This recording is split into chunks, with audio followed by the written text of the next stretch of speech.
ایاک نعبد و ایاک نستعین. تعریف کرنے کے بعد اے اللہ ان ساری چیزوں کے ہوتے ہوئے حق تو یہ ہے کہ عبادت بھی تیری ہوگی، دعا بھی تجھ سے کی جائے گی. اے اللہ ہم صرف تیری ہی عبادت کرتے ہیں اور کرتے رہیں گے، تجھی سے مدد مانگتے ہیں اور تجھی سے مانگتے رہیں گے. کیونکہ یہ مضارع کا صیغہ ہے جو کنٹینیوشن ہے. پریزنٹ ٹینس اور فیوچر ٹینس عربی میں ایک ہی ہوتا ہے. ہمارے تو تین ہوتے ہیں نا اردو میں اور انگلش میں، پاسٹ، پریزنٹ اور فیوچر. عربی میں فیوچر اور پریزنٹ کے لیے ایک ہی صیغہ استعمال ہوتا ہے، وہ یہاں پہ استعمال ہوا ہے، ایاک نعبد و ایاک نستعین. اور اگر اس کو دعائیہ بنائیں گے جس طرح کہ اعلیٰ حضرت نے ترجمہ کیا ہے، احمد صاحب بریلوی صاحب نے، انہوں نے بہت زبردست ترجمہ کیا. انہوں نے کہا اے اللہ ہم صرف تیری ہی عبادت کریں اور صرف تجھی سے مدد چاہیں. یہ علیحدہ بات ہے کہ وہ خود اور ان کے ماننے والے غیر اللہ سے بھی مانگتے رہے ہیں. ترجمہ ٹھیک کیا ہے. اسی لیے میں کہتا ہوں قرآن میں کوئی چیز نہیں داخل ہو سکتی. قرآن کا ترجمہ فٹ ہے، آپ کسی کا اٹھا کے دیکھ لیں، ترجمہ سب نے ٹھیک کیا ہوا. اچھا عبادت میں تو دعا بھی شامل ہے.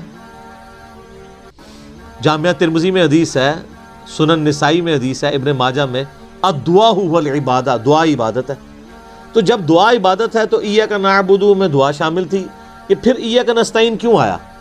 اس لیے کہ سب سے سینسٹیو ایشو ہی دعا کا ہے، غیر اللہ کو مدد کے لیے پکارنے کا. تو اللہ تعالیٰ نے اس کو اسپیسیفکلی بیان کیا. اس کے باوجود امت کی اکثریت غیر اللہ سے مدد مانگ رہی ہے. ایک تو ہے ظاہری اسباب، وہ تو آپ مانگیں، تو قرآن میں حکم ہے وَتَعَاوَنُوا عَلَى الْبِرِّ وَالتَّقْوَى وَلَا تَعَاوَنُوا عَلَى الْإِثْمِ وَالْعُدْوَانِ. یہ تو بالکل ٹھیک ہے. وہ ایک مفتی صاحب جو کیو ٹی وی پہ بیٹھے ہوئے ہیں لوگوں کے عقیدے خراب کرنے کے لیے، وہ کہتے ہیں جی اب پھر ہم امی سے روٹی نہ مانگے جا کے. بھائی امی سے روٹی وہ مانگتا ہے جس کی امی گھر موجود ہوتی ہے، جس کی امی قبرستان میں آرام فرما ہوتی ہے. اگر وہ امی سے روٹی مانگ رہا ہو تو اسے کیا کہا جاتا ہے؟ پاگل یا مجذوب. تھوڑے سوفسٹیکیٹڈ ورڈ، مجذوب یا پاگل. تو یہ پاگلوں سے آپ گفتگو کر رہے ہیں، یہ دھوکہ دے رہے ہیں. وہ کہتے ہیں نہیں کوئی دریا میں ڈوب رہا ہو تو اللہ کو پکارے گا، یا جو وہاں پہ کنارے پہ لوگ موجود ہیں ان کو پکارے گا. بھئی یہ تو ساری اسباب ہے. تو سر وہ اس وقت شیخ عبد القادر جیلانی کو بھی پکار کے دیکھ لے اگر اس کو ہے کہ وہ بچا لیں گے، کیونکہ اللہ نے دنیا کو اسباب کے ساتھ جوڑا ہوا ہے. ان کو اگر اپنے بزرگوں پہ اتنا مان ہے تو یہ پھر دریا میں چھلانگ مارے نا اور پکارے بزرگوں کو. ظاہری اسباب میں آپ نے اڈاپٹ کرنے کا حکم ہے. ہاں جو دعا مانگی جائے گی بغیر اسباب کے، آپ جو غائب میں مدد کے لیے پکار رہے ہوتے ہیں، مثلا یہاں بیٹھے میں ان کو کہتا ہوں مجھے پانی پلا دیں، بالکل ٹھیک ہے. لیکن یہ بغداد میں قبر کے اندر ہے، میں کہتا ہوں مجھے پانی پلا دیں، وہی جملہ شرک میں لے جائے. یہ ہے اصل مسئلہ. یہ جھگڑتے رہتے ہیں جی وہ جی بزرگوں کو اختیار نہیں. میں کہتا ہوں جی بزرگوں کو اختیار ہو بھی، کوئی بزرگ ماشاءاللہ اتنا پہنچا ہے کہ اسے اللہ نے اختیار ہی دے دیا فرشتوں کی طرح، پھر بھی بزرگوں کو پکارنا شرک ہوگا مدد کے لیے. ویسے آپ نے محبت میں پکارنا ہے، آپ ضرور پکاریں، مدد کے لیے نہیں، ویسے اپنی محبت کا اظہار کریں. لبیک یا رسول اللہ کہیں، لبیک یا حسین کہیں، بالکل ٹھیک ہے، آپ محبت کا اظہار کریں. المدد نہیں. بارش کون برساتا ہے؟ اللہ. ڈیوٹی کس کی ہے؟ تو بارش فرشتوں سے مانگی جائے گی یا اللہ سے؟ اچھا اگر کوئی فرشتوں سے مانگ لے کہ یار خیر اللہ نے ڈیوٹی لگائی ہے، سر وہ مشرک ہو جائے گا. اور یہ قرآن میں لکھا ہوا ہے. آپ پارہ نمبر 20 کھول لیں اگر کسی کو توفیق ہو. میں نے کئی بار سنا ہے، میں ایک جگہ بیٹھا ہوا تھا، وہاں پہ ایک شیعہ ذاکر بھی تھے. اب مجھے 2-3 دن پہلے، شیعہ عالم تھے بلکہ ذاکر نہیں تھے، 2-3 دن پہلے پتہ چلا ہے وہ فوت بھی ہو گئے. بہت علمی آدمی تھے، اللہ تعالیٰ ان کی مغفرت کرے. تو وہ ان کے ساتھی بیٹھے تھے، وہ کہتے ہیں جی ٹھیک ہے ہم یا علی مدد نہیں کہنا چاہیے، لیکن جو یا علی مدد کہتا ہے آپ اسے کیوں کہتے ہیں؟ وہ شرک کر رہا ہے. میں نے کہا اس لیے قرآن میں لکھا ہے. تو میں نے یہ آیت سورہ النمل کی آیت نمبر 62 پارہ نمبر 20 کے آغاز میں، امن یجیب المضطر اذا دعا ویکشف السوء ویجعلکم خلفاء الارض االہ مع اللہ. بھلا بتاؤ تو کون ہے جو مصیبت میں گھرے ہوئے شخص کی فریاد کو سنتا ہے اور اس کی تکلیف اس سے دور کرتا ہے، اور تمہیں اپنے ماں باپ کے مرنے کے بعد خلیفہ کرتا ہے اس زمین پر. االہ مع اللہ. کیا اللہ کے ساتھ کوئی اور الہ بھی ہے جس کی یہ کوالٹی ہو؟ قلیلا ما تذکرون، بڑے کم لوگ ہی نصیحت پکڑتے ہیں۔ تو میں نے کہا اللہ تعالیٰ کہہ رہا ہے کہ جس کے بارے میں تمہارا یہ عقیدہ ہے نا کہ وہ مصیبت اور پریشانی میں تمہارا مشکل کشا ہے، تو گویا الہ ہے وہ۔ اور سب سے پہلے تو مولا علی ان کے گریبان پکڑیں گے جنہوں نے مولا علی کے بارے میں عقیدہ گھڑ لیا۔ مولا علی بھی اپنی نمازوں میں اللہ کو پکارتے تھے، مولا علی کا ماننے والا بھی ہوگا جو اللہ کو پکارے۔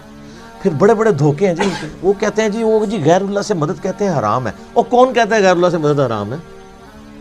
آپ یہودی سے بھی مدد لیں، بخاری مسلم میں حدیث ہے نبی علیہ السلام جب فوت ہوئے ہیں آپ کی زرہ ایک یہودی کے پاس گروی رکھی ہوئی تھی، لیکن جو سامنے موجود نہیں اس سے تو نہیں آپ اسباب کے طور پر مدد لے سکتے۔ وہ جی قرآن میں غیر اللہ سے مدد کہا ہے، کدھر ہے جی؟ وہ کہتے ہیں وَاسْتَعِینُوا بِالصَّبْرِ وَالصَّلَاةِ، نماز اور صبر سے اللہ کی مدد چاہو۔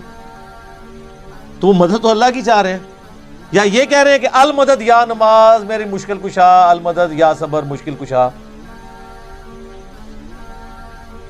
آگے نہیں پڑھتے ان اللہ مع الصابرین، صبر کرنے والوں کے ساتھ اللہ ہوگا۔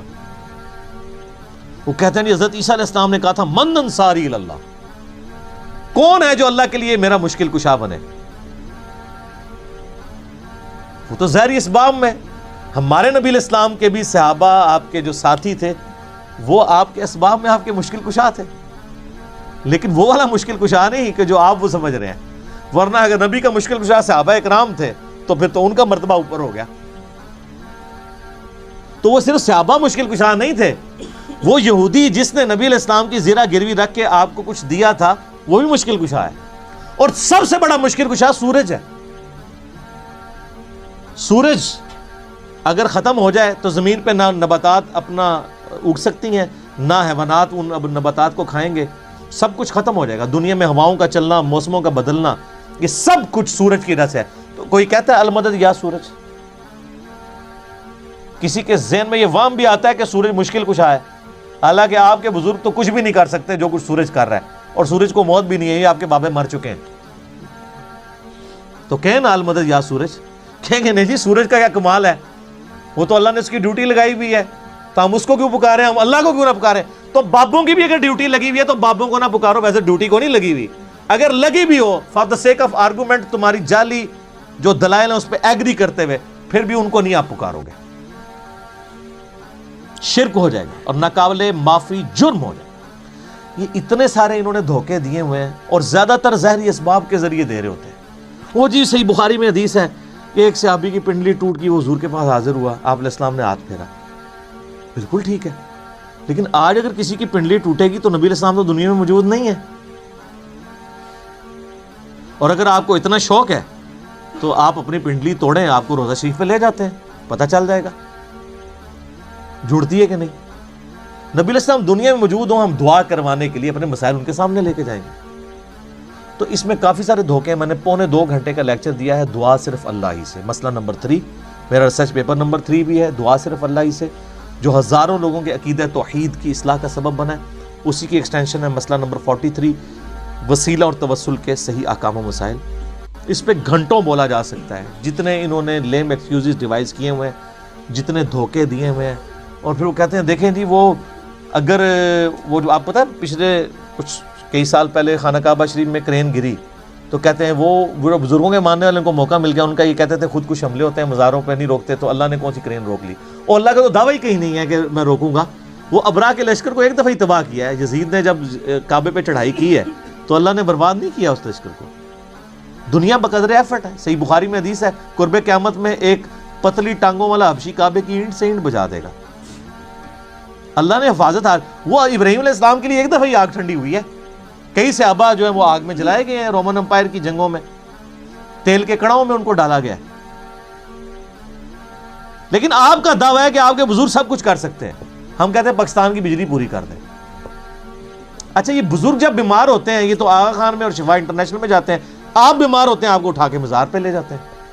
آمدہ کوئی بزرگ بیمار ہو چیخے بھی مارتا رہے، اس کو کہ نہیں سر دسو جانا کیڑے مزار تے ہے، اسپتال نہیں تو کھڑنا۔